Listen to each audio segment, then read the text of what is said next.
Romeine 12 vers 12 sê dat gelowiges sal moet verbly in die hoop, vasstaan in verdrukking en volhard in gebed. Wat gee vir jou vandag hoop? Wat help jou om elke dag op te staan en geesdriftig en vol toewyding vir die Here te leef? Die bron van ons hoop is Jesus Christus, in wie daar ware lewe is en wat daar is vir ons, maak nie saak wat oor ons pad kom nie. Die verdrukking waarvan Romeine 12 vers 12 praat, het 'n jaar nadat dit vir die gelowiges gesê is gekom, toe die vervolging van die gelowiges oor die hele Romeinse ryk versprei het. Die gelowiges moes dus letterlik vasstaan in verdrukking, deur hulle geloof te behou in 'n tyd wat hulle enige tyd hulle lewe oor hulle geloof kon verloor. Soos Romeine 5 vers 3 tot 4 sê, swaar kry help ons om aan te hou glo en te volhard in die geloof.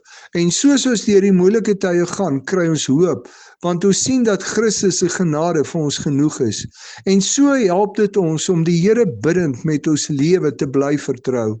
As Jesus Christus my bron van hoop en lewe is, kan ek vasstaan in moeilike tye, selfs verdrukking, want ek weet aan wie ek behoort.